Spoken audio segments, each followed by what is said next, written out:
¿Se ve la presentación? Sí, profe. Sí, profe.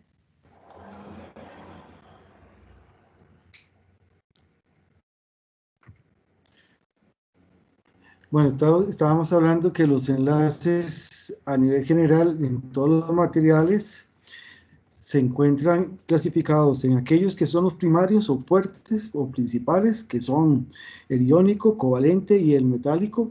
Y por el otro tenemos los enlaces secundarios, como son en el caso de los polímeros, los enlaces dipolares y algunos dipolos permanentes que se generan debido a la estructura que se va creando en el proceso de enfriamiento.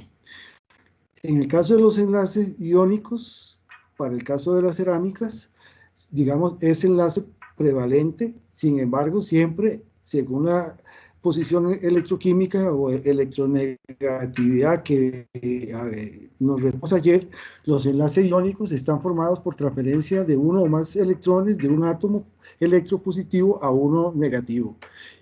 Y los iones se mantienen unidos mediante fuerzas electrostáticas, ¿verdad? Que son por campos de atracción y repulsión, que vamos a ver que no son direccionales, formando un sólido cristalino. En el momento que me está diciendo que el sólido es cristalino, nos está diciendo que ese compuesto tiene una estructura ordenada. Eso es fundamental. No todas las cerámicas, como es el caso, son cristalinos, sino que hay, bueno, muy importantes son digamos, el balance de fuerzas de atracción y repulsión, porque como vamos a ver más adelante un dibujito, eso me establece ese equilibrio, me establece lo que es el diámetro atómico en el material. Y es algo muy importante tener que no es un valor absoluto, sino que es un valor probabilístico. ¿Qué quiere decir? Que la probabilidad que se encuentren distanciados los átomos en el valor X definido es ese. Hay una gran probabilidad. Entonces ahí se entra en todo el mundo de la mecánica cuántica, que hoy en día pues está prevaleciendo mucho en el entendimiento de por qué a nivel micro se dan las cosas y saber que eso se reproduce a nivel macro, que es lo que nosotros ordinariamente vemos en el mundo cotidiano. Bueno, el otro aspecto que es muy importante es el tamaño de los iones, que eso es un factor geométrico y eso tiene que ver con la historia que vamos a referenciarnos más adelante. Y el otro factor importantísimo, como fue lo último que les explicaba ayer, es que cuando yo tengo los compuestos que se me generan, entonces se va a crear una neutralidad eléctrica. ¿Qué quiere decir? Que no hay un desbalance de la estructura de los octaedros de los componentes, sino que están balanceados. Y eso prácticamente, esos tres factores son súper importantes, y este último son los que determinan la disposición de empaquetamiento de los iones. Por el otro lado, que tenemos los enlaces covalentes, que también tienen que ver con la parte de electronegatividad, es con la parte de compartición de pares de electrones para que se formen los dos electrones para que estén balanceados en orbitales que están semillenos. Entonces, eso es muy importante tenerlo presente. El otro aspecto importante es que en las cerámicas vamos a encontrar entonces, por supuesto, esos enlaces mixtos que tienen que ver con la naturaleza de los átomos involucrados, su posición en la escala electronegativa y después el tamaño de los diámetros de los átomos. Vean que esto es, o sea, en general, en todos los materiales, siempre la estructura cristalina o la estructura es muy importante estudiarla. En el caso de las cerámicas es fundamental. Entonces, tener en cuenta que son enlaces iónicos, pero que en una otra medida también pueden aparecer enlaces mixtos, que serían iónicos con los covalentes. Es muy importante que la posición está relativa a las fuerzas de atracción y repulsión, que estén balanceadas, y la otra es que, muy importante en esto, es el tamaño del átomo, porque eso define algo que se llama empaquetamiento y que lo vamos a ver más adelante. Bueno, los enlaces iónicos, entonces, actúan fuerzas intermoleculares relativamente grandes o fuertes por transferencia de electrones. Se producen iones positivos y negativos que se mantienen unidos por fuerzas coulombianas o de atracción. La atracción entre iones cargados positivamente y los iones cargados negativamente. Entonces, como lo vamos a ver en un dibujito, la fuerza de atracción, ¿cuál sería? Un átomo que es atraído por las nubes de los átomos vecinos, y por el contrario, el átomo de interés con un átomo vecino hace las fuerzas de repulsión. Entonces la estabilidad se da cuando esas cargas de atracción y repulsión se llegan a neutralizar, y de ahí se define el famoso diámetro atómico. Y para este caso es muy importante esas fuerzas de atracción y repulsión, porque eso define mucho el punto de fusión, la dureza del material que se puede alcanzar.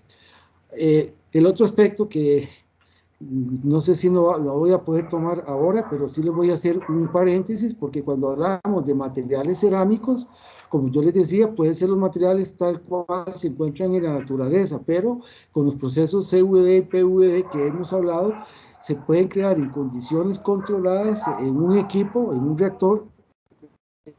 Entonces se puede crear, en el curso de metalfísica, el tipo de compuesto que se forme tiene que ver no solamente con estas tres cosas que hemos hablado, sino también por el tamaño de los diámetros. Y uno de los ejemplos más claros es la cementita. La cementita es un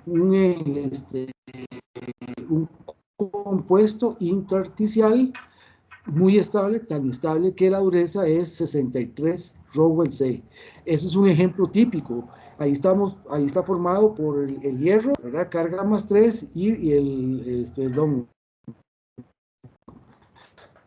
sí, carga más 3 iones de carbono que son no metálicos. Entonces vamos a ver que muchos de los compuestos en las cerámicas avanzadas o de ingeniería que hoy en día deben trabajar sobre esa parte desde el punto de vista de la microestructura. Entonces, qué sé yo, el nitruro de titanio es muy importante porque ahí está balanceado, es una estructura AX, como les decía ayer, que ya lo vamos a referenciar más adelante.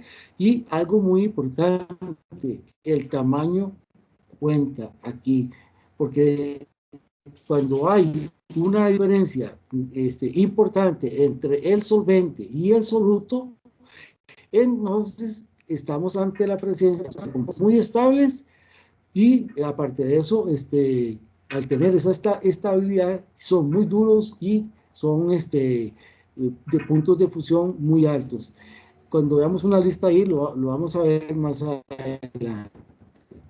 Bueno, para que ustedes vean, entonces, si yo tengo aquí en este centro un átomo, en este caso representa el sodio, con el cloro, entonces estas nubes del sodio van a ser atraídas por las fuerzas del núcleo del átomo vecino, que en este caso sería el cloro, y viceversa.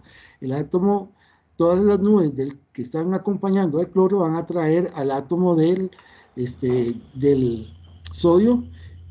Este átomo positivo con este positivo más bien se repelen, esta nube con esta nube se repelen. Entonces, cuando las fuerzas de atracción y repulsión de un átomo con sus vecinos, ojo, cuando hablamos de vecinos, hay que verlo aquí en un plano X, Y y Z. Entonces, por eso se dice que desde el punto de vista de la estructura cristalina, la posición de un átomo es aquella posición que minimiza la energía interna del sistema desde el punto de vista termodinámico.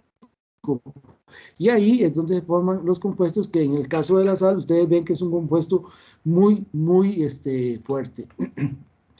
800 grados, algo así era el punto de fusión. Entonces eso, representado acá desde el punto de vista gráfica, entonces aquí tenemos representa las fuerzas de atracción entre los átomos y entre entre los átomos y las respectivas nubes electrónicas vecinas, y las fuerzas de repulsión, que son la fuerza que se origina entre los dos átomos, ¿verdad?, de interés, y las respectivas nubes electrónicas. Cuando estas fuerzas llegan a un kilo, sería esta distancia de acá, se genera a cero, que se llama el radio atómico. Bueno, vamos a ver que más adelante es muy importante, ¿verdad?, que haya un contacto físico para que esté una estructura estable en el caso de las cerámicas. Entonces el tamaño cuenta aquí. Eso para que lo tengamos presente desde el punto de vista de la estructura y por qué se explica que las cerámicas sean muy estables y requieran altas energías para poder romper estos enlaces y a la vez para poder llegar a fundirlos. El otro aspecto que nos dice es la famosa ecuación de Pauli, que fue un investigador estadounidense, que dice que dependiendo a la escala que tenemos aquí de la posición negativa, que es la misma que vimos como teniendo esta ecuación que él definió 1 menos E elevado a un cuarto de la diferencia de fracciones molares A solvente B el soluto al cuadrado, nos dice cuál es el porcentaje de carácter iónico que presenta ese compuesto. Y esto es muy importante porque básicamente con esta fórmula podemos ver que pueden haber en poca o mucha medida el carácter iónico. Entre más alto el carácter iónico, pues el punto de fusión es más grande y más estable. Eso es muy importante en el caso de capas delgadas, porque en capas delgadas entran en juego mucho los enlaces iónicos y, bueno, los enlaces iónicos, metálico y covalente, pero en algunos casos el enlace covalente es sumamente importante. Bueno, esa es la tabla del libro. Entonces, es lo que quería mostrarles. Para el caso de lo que son capas delgadas, aquí en este dibujito podemos ver, aquí en este triángulo tenemos los tres enlaces principales, el iónico, covalente y el compuesto metálico. Ya se ha estudiado, ¿verdad? Estos compuestos que están aquí comparten un porcentaje de enlace metálico con un enlace covalente. Estos que están acá es un porcentaje iónico con un enlace covalente. Vean que aquí entre el metálico y el metálico. Entonces estos que están aquí, carburo de titanio, boruro de titanio, nitruro de vanadio, etcétera, todos los de este óvalo son compuestos que se pueden crear en esos reactores de PVD, CVD. Y si ustedes se dan cuenta, como ven aquí, estos son estructuras iónicas. Tenemos una parte que es positiva, metálica, y una parte que es no metálica, que sería, digamos en este caso, el soluto. Soluto, que es el elemento que se... Estos compuestos en la madre naturaleza no los encontramos.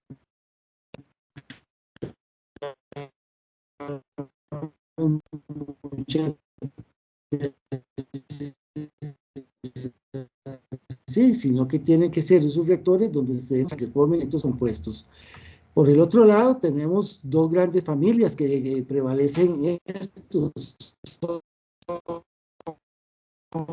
Aquí los óxidos y aquí los nitruros. Entonces vean que aquí hay puntos de fusión que es muy utilizado hoy en día, es producir el carburo de silicio por una reducción térmica, que lo que hace es igual que el proceso del alto horno, solo que esto se hace en un horno de arco eléctrico en condiciones muy controladas y altas temperaturas.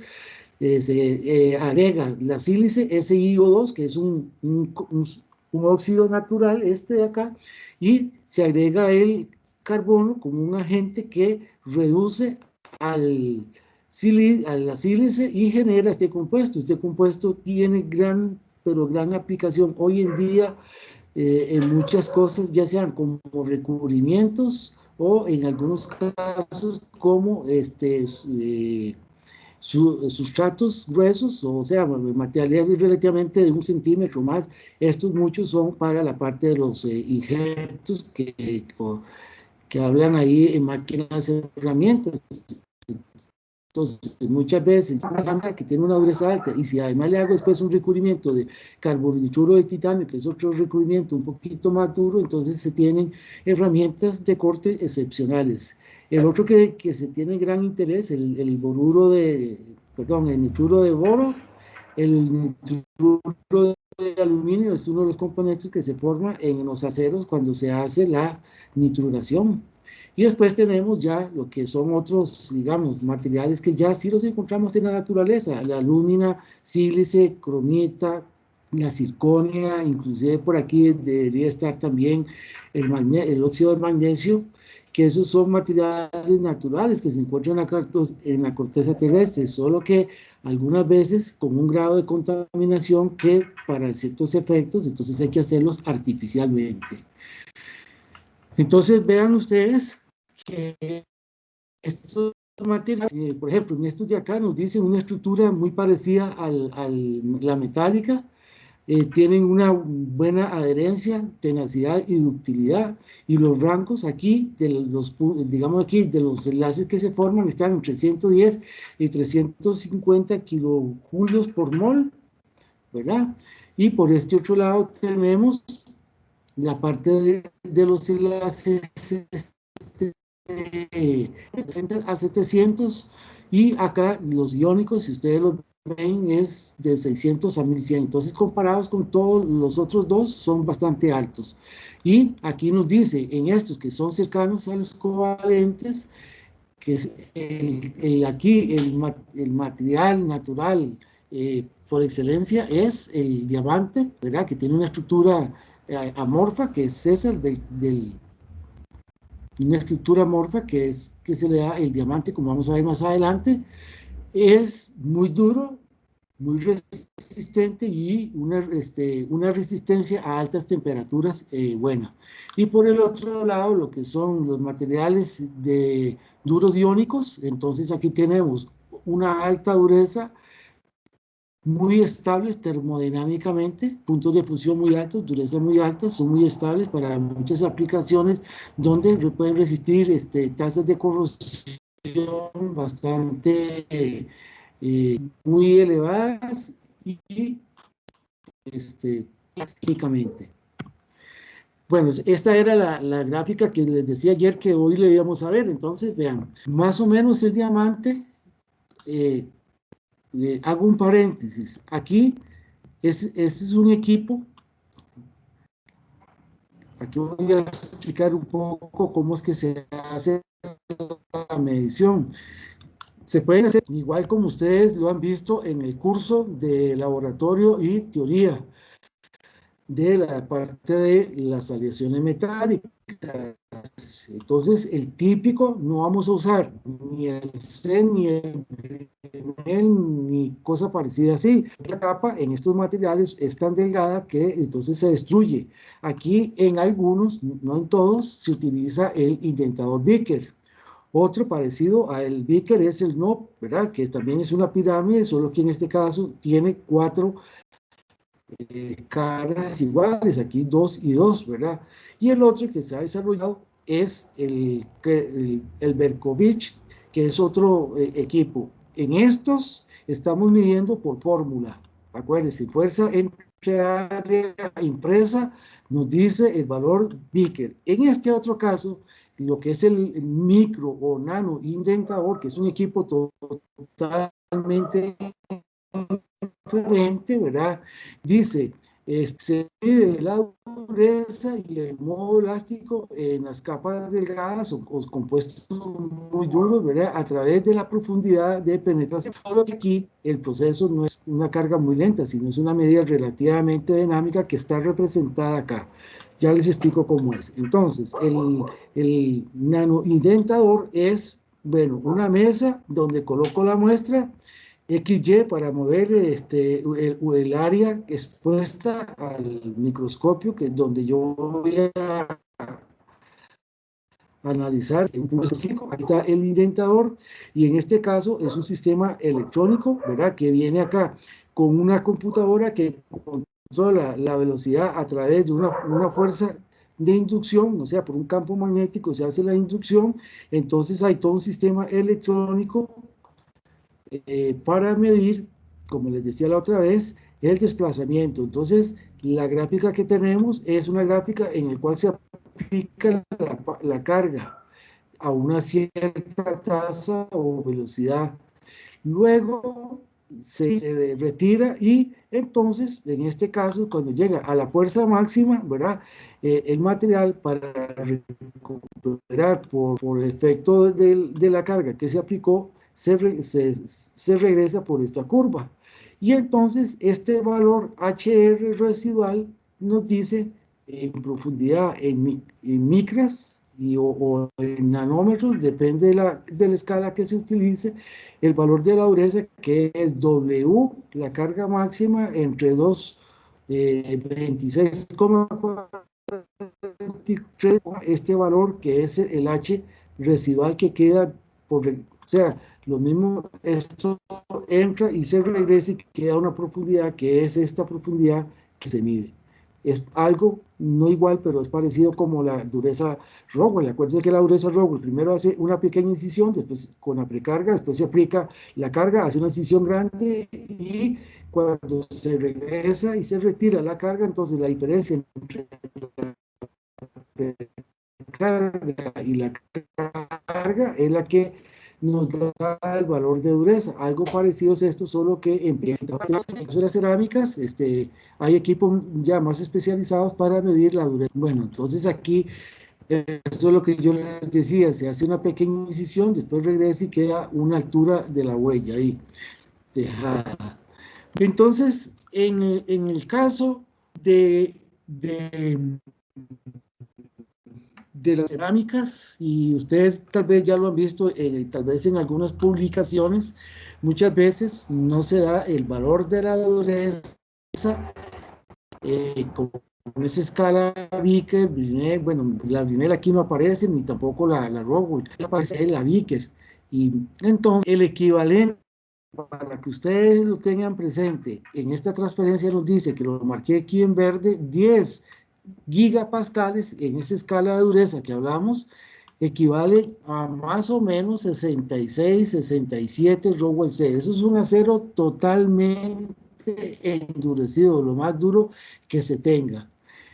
Bueno, de aquí surgió, ¿verdad? Cuando ya en los años 70 comenzaron a usar estos compuestos bueno, un equipo como ese que se desarrolló, que les mostré ahí la parte de la ilustración del principio, y entonces dice, si medimos el diamante anda alrededor de 80 gigapascales, el diamante, el material más duro que estaba referido hasta ese entonces.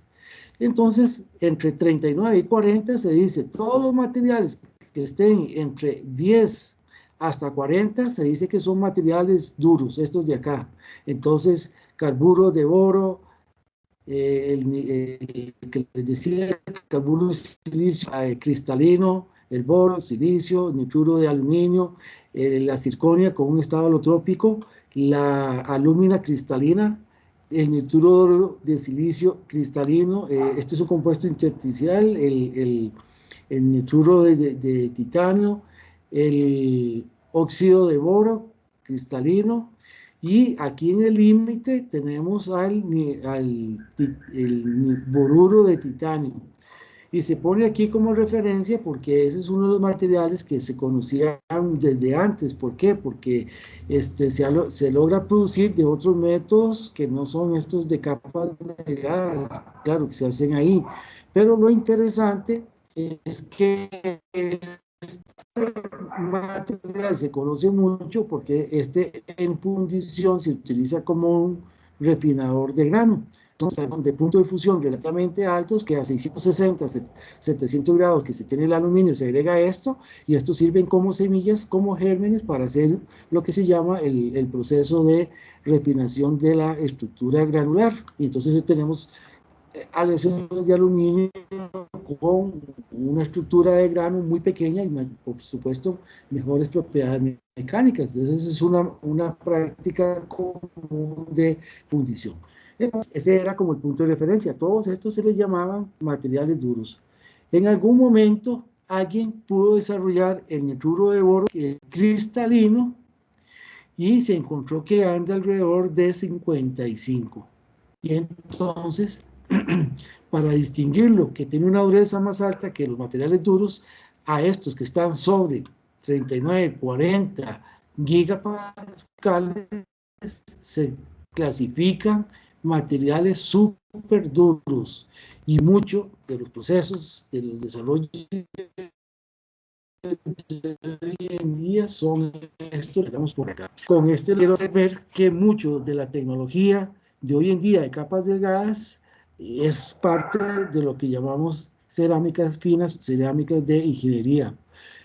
A veces se le llaman cerámicas funcionales porque, por ejemplo, muchos de estos compuestos y otros que aquí no están, ¿verdad?, se pueden utilizar como recubrimientos para todo lo que es los sistemas de grabado de información y recuperación de información. Ciertas capas de estas también se utilizan en la parte de la fabricación de las obleas para la parte de esta electrónica de cualquier dispositivo, ya sea computadoras, ya sean celulares, y con eso se permite entonces tener un material, aparte de que es duro, ¿verdad?, es también un material funcional, ya sea, por ejemplo, para resistir una herramienta, por ejemplo, de un torno, una fresa, cualquier herramienta de estas de cortes, pues se les hace una capa de nitruro de titanio, y con eso ya les comenté ayer que aumenta 3 veces su dureza, perdón, su vida útil. Entonces, vean que aquí tenemos un buen mapa para que ustedes vean. Acá, digamos, esta gráfica es del año 2010. De ahí en adelante se han desarrollado, se han encontrado. Ese que yo les decía, el Q-Carbon, anda por aquí arriba, mucho. Se ha visto que es más duro inclusive que el diamante. Y si eso se llega a hacer un proceso práctico para hacer el tratamiento por calentamiento, ¿verdad? Se pone, qué sé yo, un acero y se le pone un material grafítico y después se trata con el láser, entonces se va a formar una capa extraordinariamente más alta, y entonces, jóvenes, todo lo que hasta ahora se conoce, tratamientos, temples, cementado y todo, es muy probable que todo eso ustedes vayan a ver todas esas aplicaciones en un futuro. Y algo muy interesante que llama muy pero poderosamente la atención. El proceso de calentamiento no es muy grande, ¿verdad?, porque se hace con un láser, y una de las cualidades del sistema láser es que es un calentamiento muy, muy concentrado. Y entonces, para que ustedes vayan pensando en su imaginación, bronces y otros materiales, tal vez los plásticos, se les pueden hacer esos recubrimientos durísimos, y entonces muchos de los aceros que hoy en día se utilizan en la industria van a ser desplazados por esos materiales que no son tan caros de producir. Y esa es una de las grandes expectativas, que de así en la imaginación han rondado con esta posible fabricación o generación de una capa dura, extra dura, y entonces ahí se abriría un gran espacio, se abre espacio para obtener materiales más baratos con una misma funcionalidad de lo que ahora tenemos. ¿Preguntas? Profe, yo tenía una. ¿Por qué es que se está midiendo microdureza con gigapascales? Perdón. ¿Por qué es que se está midiendo microdureza con gigapascales? Porque en estas capas que son mucho más delgadas, ¿verdad? Los métodos tradicionales, por ejemplo, el Beaker, ustedes ya lo vieron en vivo y a todo color, ¿verdad? Es relativamente, es una puntilla que si es más o menos ahí 1 milímetro, ¿verdad? Eso perfora perfectamente una capa nanométrica. Entonces se busca un indentador mucho más pequeño, que el ejemplo, perdón, la medición sea representativa de la muestra o el sustrato que se está midiendo, porque los métodos tradicionales perforan es tan grande la carga que perforan la capa y entonces no se tiene una buena representación, porque necesitamos, como está aquí representado, ¿verdad?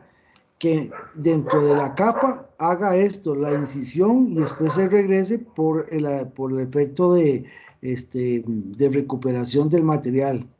Si usted pone una punta que perfora la capa, entonces esto no se puede hacer y no estás midiendo la dureza en la capa.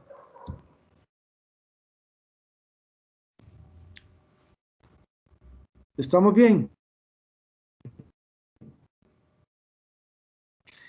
Este es un equipo normalizado, ¿verdad?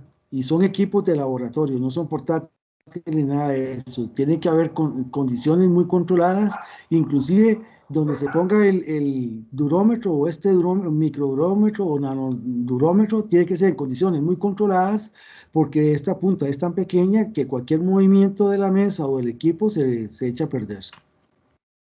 Profe, usted antes mencionó de que ¿Sí? era fuerza entre área, Sí, pero pero esa área no, ¿cómo se controla? no. En el método Vickers y en el método Brinell, la escala de la dureza se calcula fuerza entre área. ¿Se recuerda del curso de laboratorio?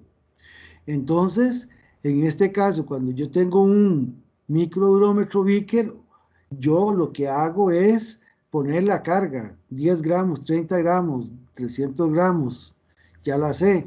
Y después, cuando ustedes se asomaban al ocular, lo que hacían era ver las diagonales, que ya se calculaba con esas diagonales el área que queda impresa en la muestra.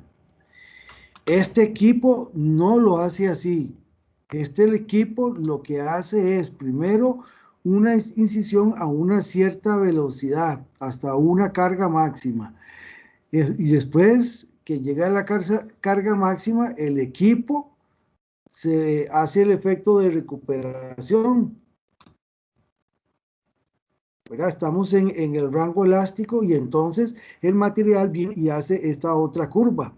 Esta curva es la incisión, este valor HR es la que queda impresa en la muestra, pero es por incisión y esto es una prueba, como dice aquí, dinámica, ¿verdad? Dice, la penetración tiene que ser menor a un 10% del espesor de la capa para que se dé el efecto, ¿cómo se llama?, de recuperación del material. Que es el nano indentador o micro indentador. Depende del espesor de la capa, así se selecciona la carga que se aplica. Y el equipo, aquí en la parte de la computadora, saca la gráfica y nos dice cuánto es esto, y ya esto lo ponen acá en la fórmula, que es la fuerza que quedó medida. Este es un valor que se saca por el desarrollo de la indentación por HR. ¿Le queda claro? Sí, está bien.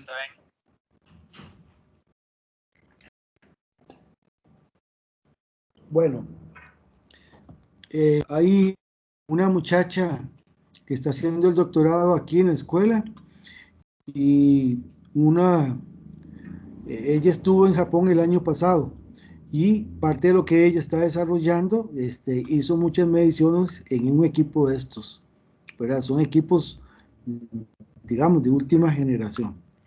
Bueno, y la otra que quería mostrarles es que esto que está ahí es la representación de un dispositivo para medir el desgaste y el coeficiente de rozamiento en materiales en general, ¿verdad? Pueden ser materiales, digamos así, sin nada o materiales recubiertos. Lo normal es un equipo en el cual aquí viene un contrapeso, aquí se pone un peso, que es el de interés, que trae una punta, que la punta puede ser, por lo general, a veces un balín.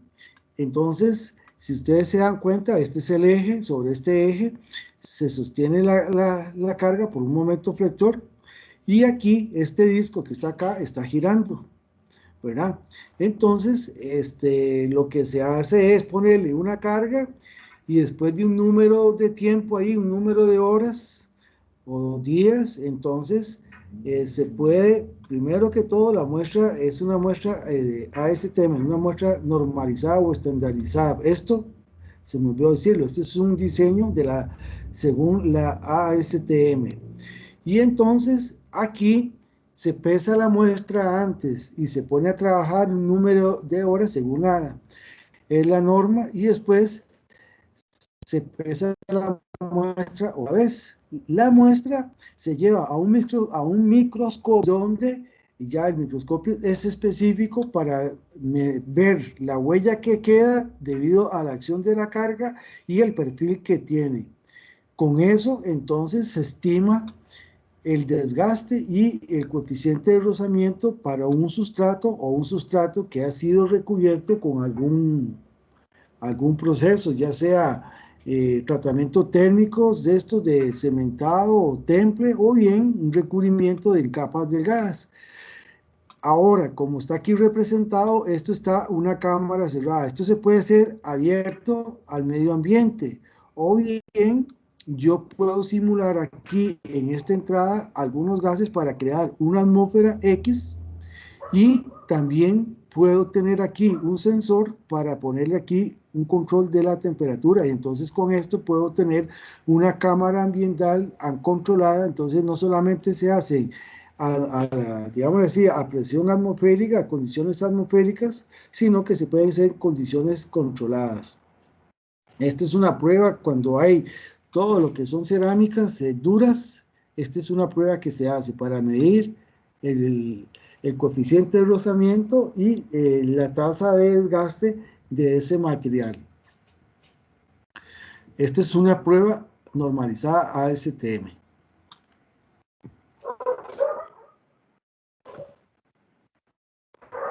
Bueno, este era un paréntesis a lo que hablamos ayer. Ahora vamos a compartir.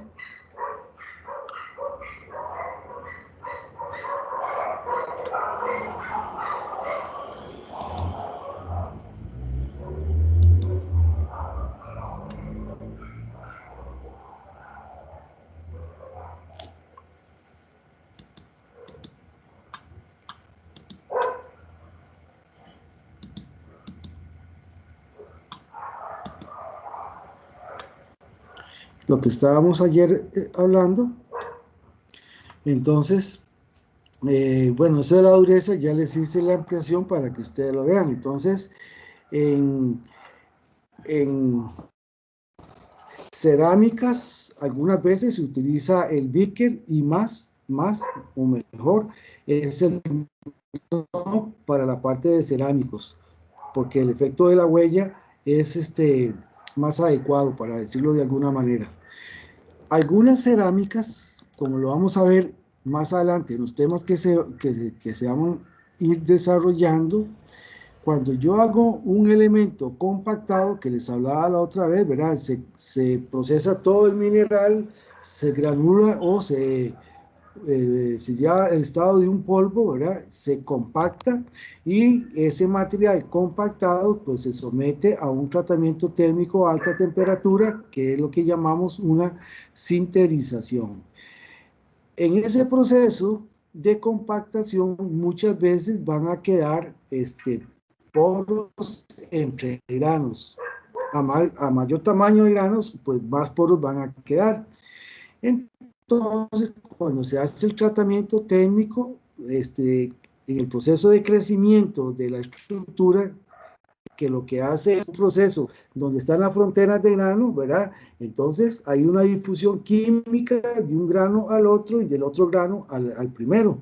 Y ahí se van uniendo, pero siempre van a quedar en una otra, dependiendo de la temperatura, dependiendo del tamaño del grano, y van a quedar huecos. Entonces, cuando se da la dureza, eso es una limitación que se debe tener. Muchas veces puede suceder que esa porosidad que queda, que es intrínseca o natural al proceso de sinterizado, afecte la medición con los métodos de Vickers y el NOP. Entonces ahí lo que se hace es buscar, ¿verdad?, un lugar donde realmente sea algo sólido, que haya materiales. Eso es muy, muy importante. Entonces, la parte de porosidad.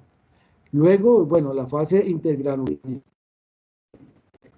Una de las características que no les dije ahora, bueno, sí les mencioné, es que las cerámicas muchas veces son una sola fase, o sea, es una solución sólida, ¿verdad?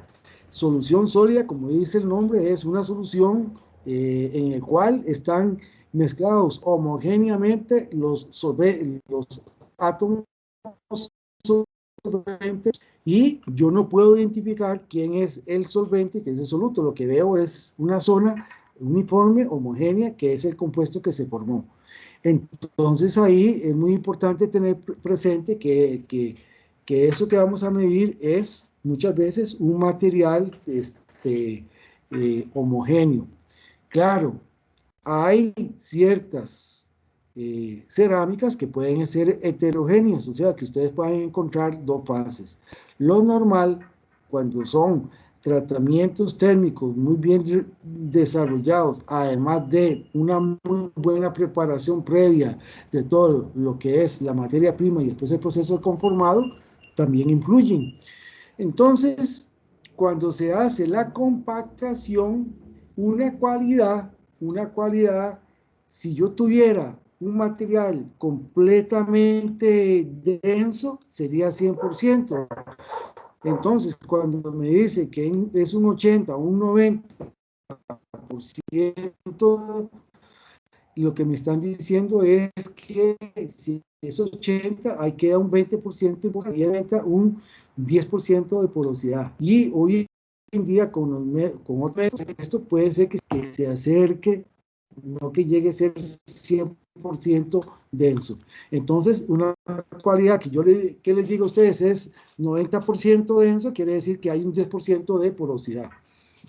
Bueno, y por eso mismo que les decía, pues hay relaciones, bueno, hay crecimiento de grano, que ese crecimiento de grano es un proceso gobernado por la difusión de los átomos de cada grano vecinos, y algo muy importante también es de la relación de fases cuando yo hago mezclas de dos componentes.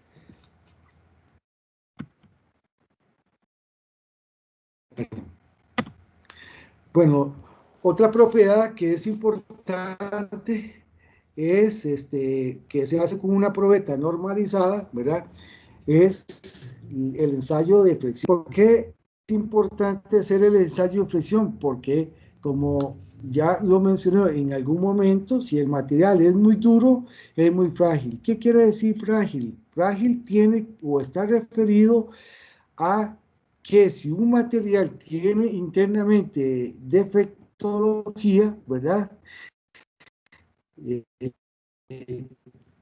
Cuando hay fricción, en caso de los, digo primero, en el caso de los materiales metálicos, todo el material puede absorber parte del proceso. Los materiales, por eso se llama que son dúctiles o tenaces, porque absorben esa energía.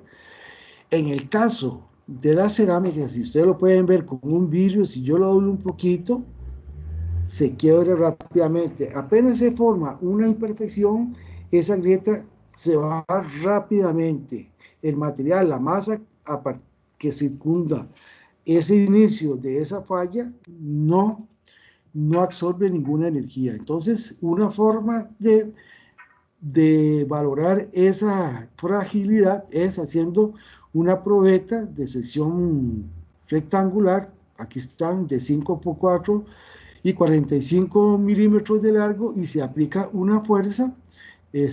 Bueno, se hace pulir de todo para evitar el efecto de concentración de esfuerzos debido a la textura, y se aplica, y entonces ahí se puede a través de esta forma aplicar una fuerza y con eso dar una idea de la tenacidad o fragilidad del material. Esto es una prueba también normalizada ASTM.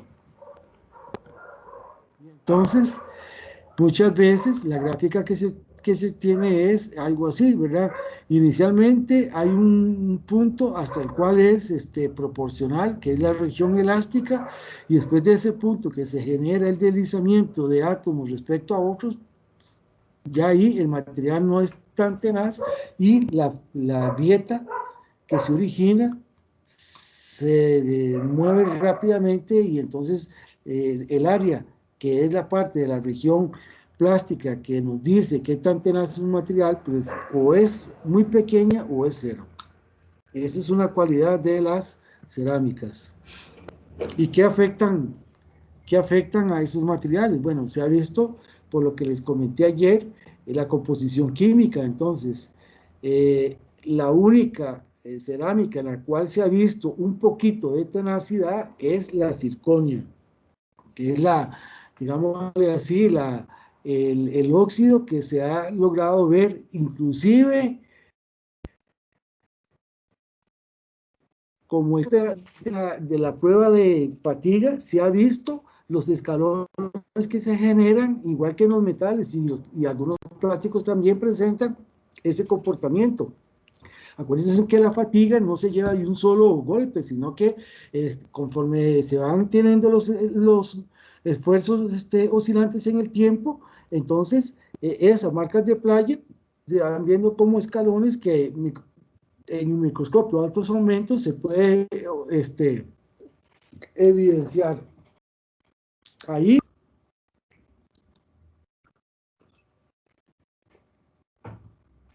en ese caso es la zirconia la que presenta, y esa cierta tenacidad, que al final eso es una cualidad, es la excepción. El resto por lo general no presenta, sino que se ve la zona de fractura es una zona pulida, limpia, digámosle así, plana. Por lo que yo les dije hace un momento, el método de procesamiento, si depende de la preparación de la materia prima, el granulado, las impurezas, los contaminantes, influyen mucho en la parte de las propiedades mecánicas, por lo que les comenté ahora, la porosidad que queda. Entonces, la porosidad en sí, desde el punto de vista de la mecánica, ustedes algo deben de saber, o les han mencionado, pues cuando yo tengo poros internos, esos son concentrados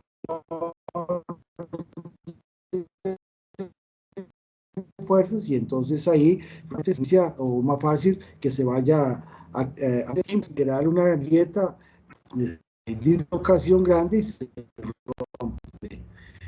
Luego, muy importante, como ya si ustedes tienen una textura muy brusca, eso es un concentrador de fuerzas, entonces la parte de la preparación superficial es importante. Y después el tipo y cantidad de fase intergranular, que tiene que ver con la tasa de difusión de un átomo, bueno, perdón, de un grano respecto a otro. Esas son cualidades típicas de proceso. Bueno, algunos de los ensayos que se hacen, bueno, el de fricción, que puede ser en 2 puntos con 2 cargas, y el otro que se hace es el de tensión uniaxial para ver digamos aquí, el esfuerzo máximo que soporta. Todos estos son normalizadas. Bueno,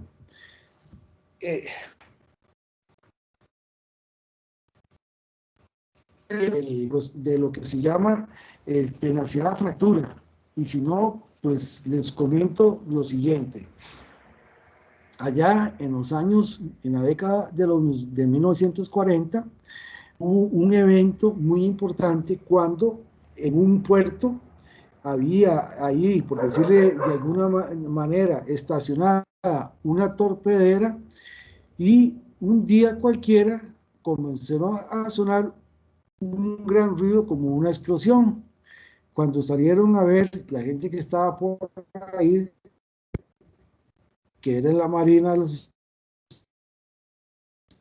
Estados Unidos, se dieron cuenta que esa torpedera se había roto en 2 partes.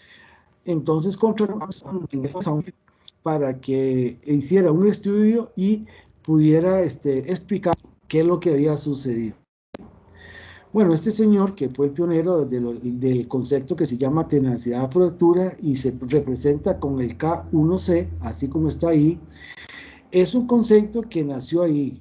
El K1C es una cualidad como si fuera el sigma, que es resistencia a la tracción, en el cual, como dice el nombre, tenacidad de la fractura es, o da una idea de cómo crece una grieta, una fractura en la parte o la región tenaz, o sea que estamos hablando en la región de la parte elástica de un material. Y se ha visto que está influido por eso que hablábamos ahora, imperfecciones geométricas internamente, donde ya Y es una constante sigma del esfuerzo que se da a la 1/2. Entonces, esto mide qué tan rápido es digamos, se propaga la grieta. Y entonces, que el lugar donde había fallado todo la torpedera era en una región cercana a la parte de soldadura y parte del material. Haciendo todo un estudio se encontró que había una gran cantidad de poros o imperfecciones que contribuyeron a que se generara que esas grietas se unieran y después generaran una más grande. Y esto es una cualidad muy importante, aunque la carga que se está aplicando es mucho menor que el punto de influencia, ese fenómeno siempre está presente. Y en los vidrios, esto se generó en el área de los metales, pero se ha visto que en los vidrios también es válido eso. Y entonces dice, debido a su enlace, los materiales cerámicos presentan una muy baja tenacidad de la fractura. ¿Qué quiere decir muy baja tenacidad de la fractura? Que la capacidad de absorber el crecimiento o el movimiento de la grieta es muy bajo, perdón. Y entonces ahí pues surgió todo el concepto de tenacidad de fractura. Y hoy en día ese concepto de tenacidad de fracturas se relaciona con algo que se llama concentrador de esfuerzos. Entonces se ha visto que en lugares donde un objeto hay una imperfección geométrica, que es el caso de eso que hablábamos de las imperfecciones en la superficie, esos pueden activar más rápido el crecimiento de la grieta. Y se ha visto entonces que este criterio, el K1C, es un criterio para reducir, siempre va a aparecer, no se va a quitar, pero para reducir y aumentar la vida útil de los materiales. Entonces, cuando se hacen criterios, cuando se hacen desarrollos de componentes que van a estar sometidos a esfuerzos dinámicos, cada uno hoy en día es un criterio de diseño. no se va a quitar el crecimiento de las grietas, porque crees que se avance muy lentamente. Y vean, es crítico porque ustedes pueden ponerle un esfuerzo mucho menor al punto de referencia y siempre ese problema, bueno, esa cualidad de K1C va a estar presente. Entonces en los vidrios se tiene un K1C muy pequeño que lo que nos está diciendo es que la grieta se dispara, se va rápidamente apenas tenga una imperfección, no tienen la tenacidad. La tenacidad es la capacidad de absorber energía en ese proceso de formación. Las cerámicas, excepto ese que hablamos hace un momento de la circonia, que ha sido poquito, pero ya presenta esa cualidad respecto a otras que no presentan nada. Ahora dice, materiales como el nitruro de silicio y el carburo de silicio presentan valores cercanos a 3 megapascales y se pone así, porque el valor del K1C es raíz cuadrada de un valor dimensional. Dentro de las cerámicas, la circonia es la más tenaz, alcanza valores, si se comparan con esto, 4 veces mayor. Ven, este es el que les decía hace un momento. Y ahí es donde está centrado mucho en la investigación para ver si esta circonia puede tener un valor más alto de esto, y entonces en algunos materiales, y uno de los grandes expectativas es si se puede hacer un bloque de motor que pudiera soportar los esfuerzos dinámicos cuando está el pistón trabajando, y entonces ya ahí se tendría un material, perdón, un motor cerámico. Ese es como el santo grial en la industria automotriz, pero todavía eso no se ha logrado obtener. Entonces dice, la tenacidad aumenta con la relación de aspecto, el tamaño de grano y la cantidad de fase intergranular. La relación de aspecto es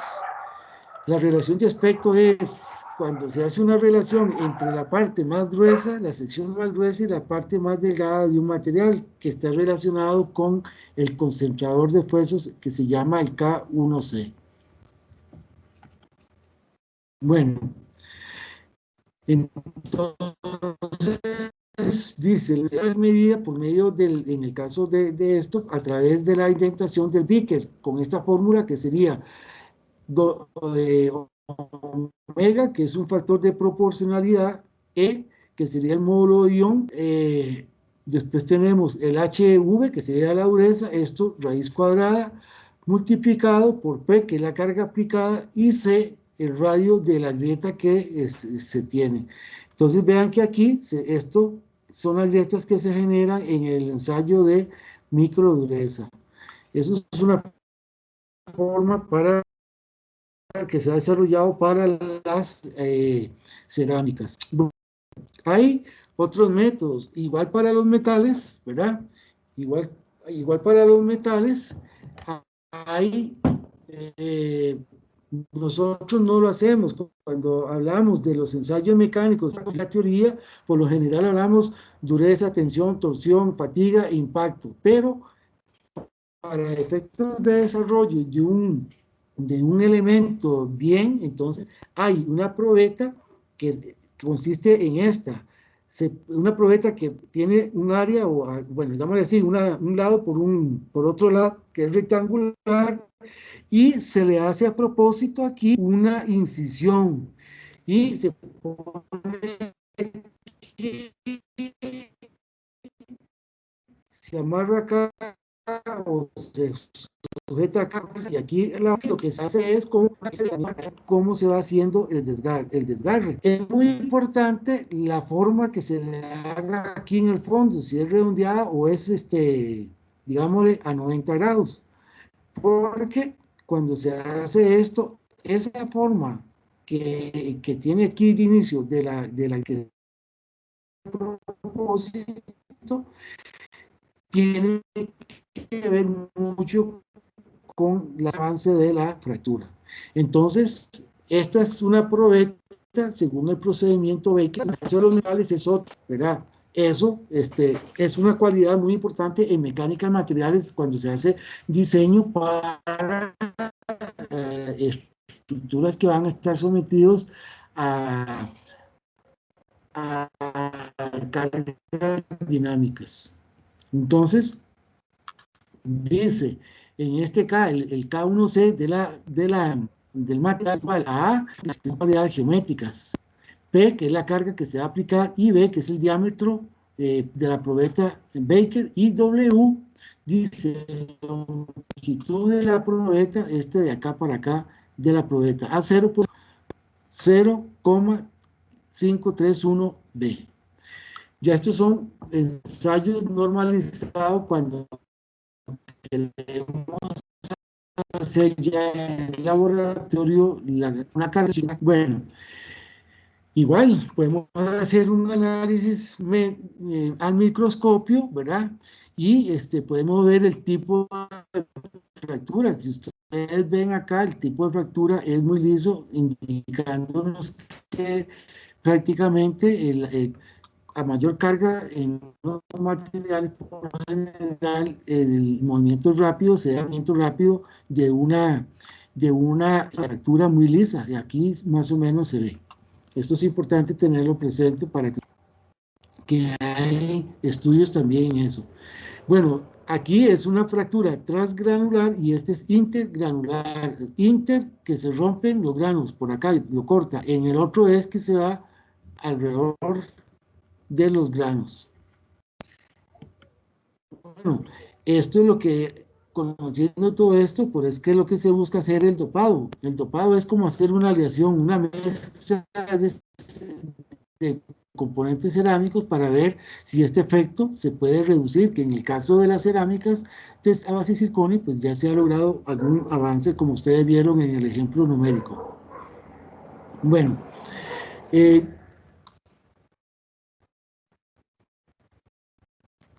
ya para ir pasando a otro tema, dice, los materiales cerámicos, la fiabilidad, o sea, la probabilidad de que llegue a fallar está determinada.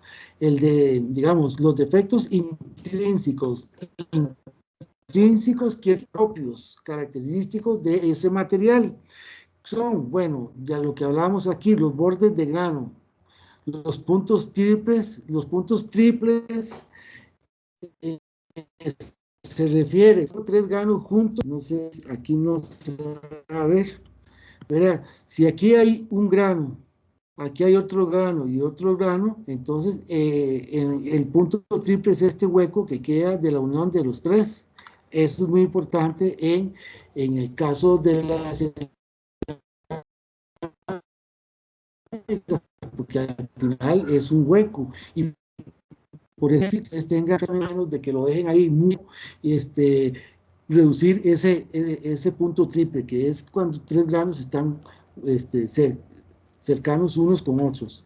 Luego, heterogeneidades o inhomogeneidades creadas en el procesamiento, en la preparación de las superficies, ese es el proceso de manufactura, en los aglomerados, las heterogeneidades químicas que pueden haber, inclusiones, poros que quedan, grietas superficiales que pueden quedar por un mal compactado. Entonces, los defectos inducidos por el procesamiento son los más importantes de cara a la fiabilidad, que son esos de que no se consume en los puntos triples. Entonces, en este caso, siempre hay crecimiento anómalo. ¿Profe? ¿Sí? ¿Sí? Explicar el concepto de fiabilidad, por favor. Sí, la fiabilidad es la probabilidad de que vaya a fallar el material una vez que se pone a trabajar. Entonces, si es un número a ser más alto, la probabilidad de que falle es más alto. Si es más bajo, la probabilidad que vaya a fallar es menor. ¿Está bien? Sí, gracias. Entonces ahora lo que vemos es algunas cosas de cómo se forman los defectos en el procesamiento. Uno muy importante dice crecimiento anómalo de los granos. Esto ocurre en la última etapa, que es la sinterización. Entonces, imagínense ustedes que tienen un estañón donde echaron un montón de bolas. Cuando ustedes cogen un punto, el punto triple no solamente son en un plano, sino son en 3 dimensiones. Si eso no se compactó bien, hay probabilidad de que el punto triple, que es la unión de 3, 4, 5 bolas o granos, en este caso, queden ahí atrapados. tiene que ver con la distribución granulométrica de las partículas, ¿verdad? Si tengo partículas de un tamaño muy homogéneo o tengo heterogeneidad, tengo muchos tamaños de partículas, unas grandes, medianas, menos medianas, más grandes y más pequeñas. Entonces, muchas veces la distribución granulométrica de la materia prima es muy importante y hay un ensayo para estudiar eso para que esté dentro de la curva de Gauss. Luego, la formación de cavidades que son como consecuencia de las heterogeneidades en el proceso compactado en verde, se da una densificación inicial rápida en aquellas zonas donde las partículas están más finas o más densas en verde, para las más bajas. Entonces, eso es muy importante. Algunas veces la densificación es ponerlo en proceso de vibración y después se aplica la fuerza de compresión. Otras veces aplicar simultáneamente presión uniaxial en un sentido unido con una pequeña vibración para que haya, en el proceso que se va comprimiendo, se vaya haciendo el acomodo de las partículas. También tiene que ver, digamos, la altura del material que se está haciendo, porque las partes que están cercanas a las partes del troquel se compactan más rápidamente, pero conforme usted se va metiendo en profundidad, esa compactación o grado de compactación disminuye. Eso es muy importante. Bueno, los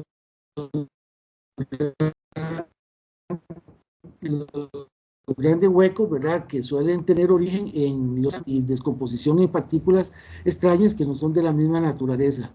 Algo importante aquí, muchas veces, es el vacío, es un auxiliar para hacer la compactación, porque al quitar el aire, entonces permite que los gases, granos se compacten mejor.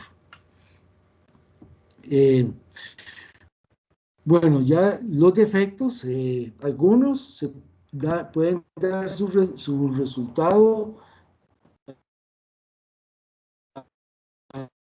no, que es la más grave, es cuando esos defectos hacen su aparición ya en operación. Entonces, el material se puede degradar rápidamente. Degradar es que se puede llegar a romper. La fatiga se ve fuertemente afectada y también el crecimiento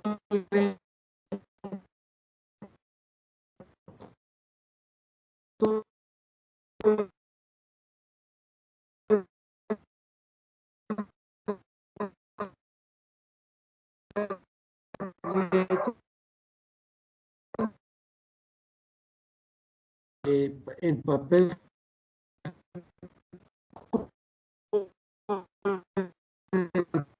activos sea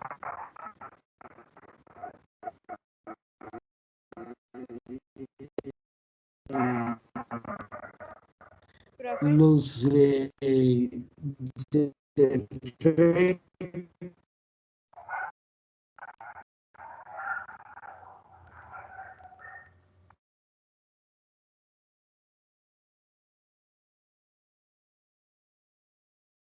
algo que preguntar. Profe, sí, es que yo creo que desde hace rato, no sé si solamente a mí, que se me corta bastante, entonces todo lo que dijo en la diapositiva pasada no lo pude escuchar, como que se le Sigo corta. adelante. A mí también, profe, me está Profe, pasando lo mismo. sí, es que Sí, a mí yo también. creo, En esta o en Prácticamente esta otra. en la mayoría de la clase, profe, se le va la conexión y se le corta mucho la voz. Ya, y aquí estoy cerca de bueno, en todo caso, ustedes, esta grabación, yo se la voy a subir para que la vuelvan a escuchar, pero si es de esta, ya podemos hablar un poquito aquí bueno, la probabilidad que me preguntaban, que es la probabilidad de que falle, y ahí tiene que ver con los defectos propios de la falla. Después les decía la formación formación de efectos durante el procesamiento. Pueden ser por un crecimiento de los granos, por una distribución eh, eh, eh, eh, un, cuando se dan vacíos internamente en el proceso de compactación que se cierra, entonces quedan esos grandes huecos que entonces ahí a los granos, al no estar cercanos, no llegan a sintetizar. Bueno, entonces les decía que cuando se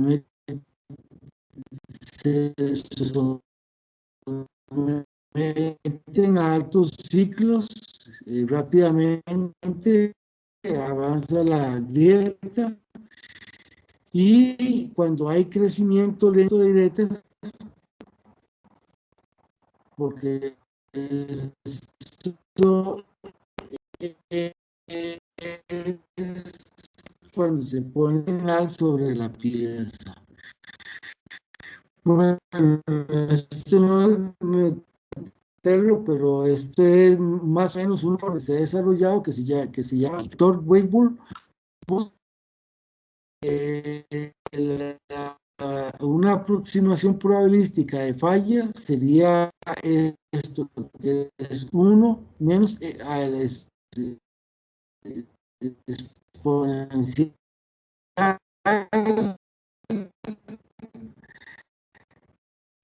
de la sumatoria, Profe, entender cómo profe, disculpe.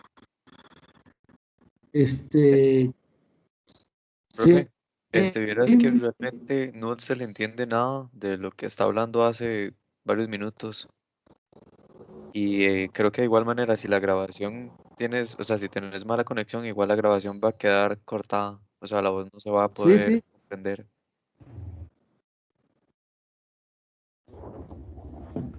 O sea, creo que ahorita como no estamos comprendiendo, igual si repitiéramos o viéramos la grabación, igual va a quedar mal la voz. O sea, o sea, toda esto es cuestión entrecortada. de la,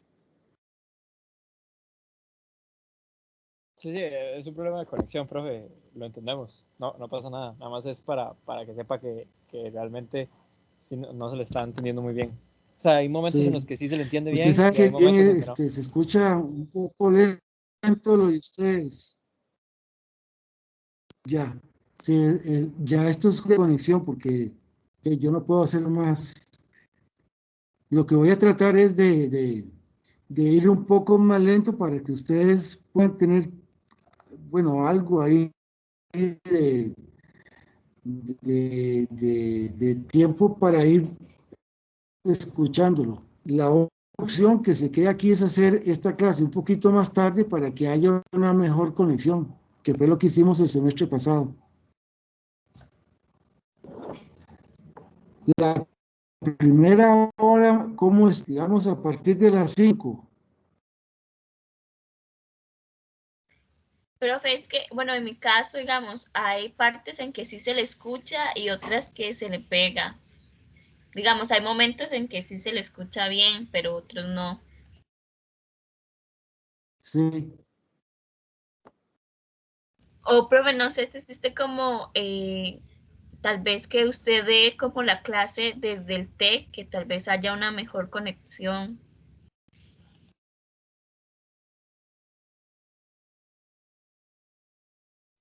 sí. El problema es por la hora, porque por las disposiciones de la rectoría no se puede estar en el TEC después de las 5 de la tarde. Más bien, me parece que lo que podemos hacer es empezarlo más tarde para que, no sé qué es lo que está pasando hoy, porque esto es solamente hoy. En otros momentos, que dimos clase a esa hora, no hubo ningún problema.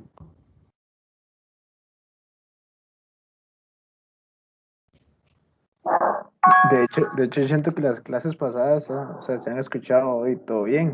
Solo O sea, siento que fue como ayer esta. estuvo bastante bien, sí, ayer se le entendía muy bien, o sea, se escuchaba bastante. Entonces, sí, es, Ayer no, me parece que es el internet hoy. Bueno, lo que podemos hacer es, como no se está entendiendo mucho, parar la clase aquí, y lo que yo propondría es, si no empezar a las, tenemos un mejor internet la próxima. No sé qué les parece a todos. profe, ¿lo puede repetir?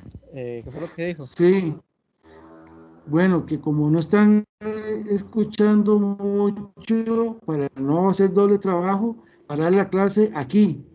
Y yo lo que propondría es hacer la clase más tarde, empezar a las 6 para tratar de solventar un poco el problema de la conexión. Como en futuras reuniones, profe.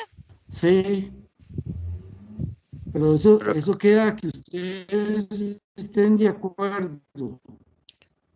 profe, tal vez otra cosa que podría hacer es como que si usted graba la clase, como usted solo, y usted no sube la clase, tal vez intentar para la siguiente. Y nosotros nos conectamos como, qué sé yo, que usted la suba en el Tech Digital o nos mande un link y nosotros la descargamos y la vemos a la hora que es la clase. Digamos, qué sé yo, el otro jueves a las 5 que usted nos suba la clase y nosotros la vemos. Tal vez así podría intentar una. Este, vamos a probar eso, porque el problema es que hay una disposición de que tienen que ser las clases sincrónicas, pero voy a probarlo para ver, y lo hacemos el próximo viernes, porque el jueves no hubo problema. Es más, hoy hace 8 días creo que no hubo problema.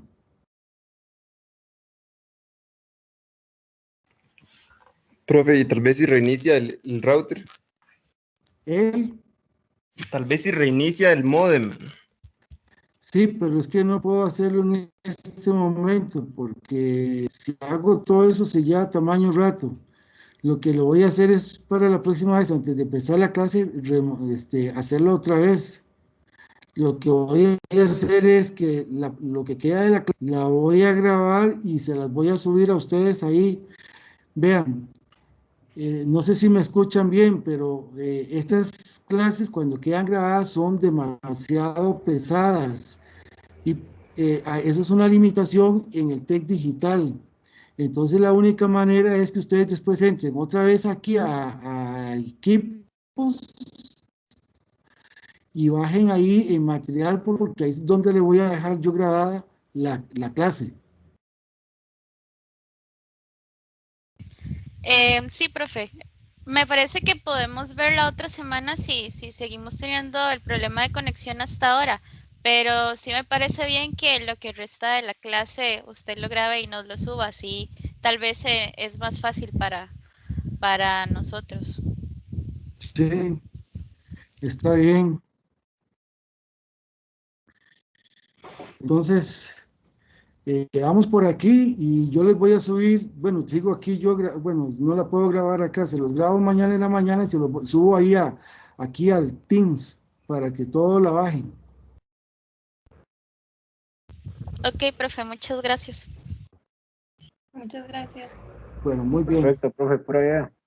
Profe, yo de lo que explicó Bueno, ahora tenía una pregunta con sí, ¿qué era crecimiento anómalo? ¿Es que los granos son de diferente tamaño o son de diferente forma o ambas? Tiene que ver con las dos cosas. Vean, cuando se va a hacer un proceso de compactación, tiene que haber una distribución homogénea entre los granos, tamaño de granos.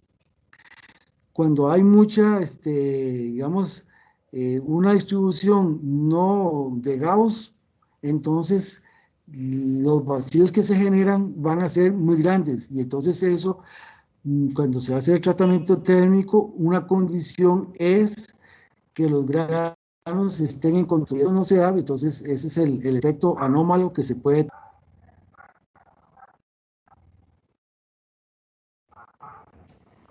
Está bien, profe.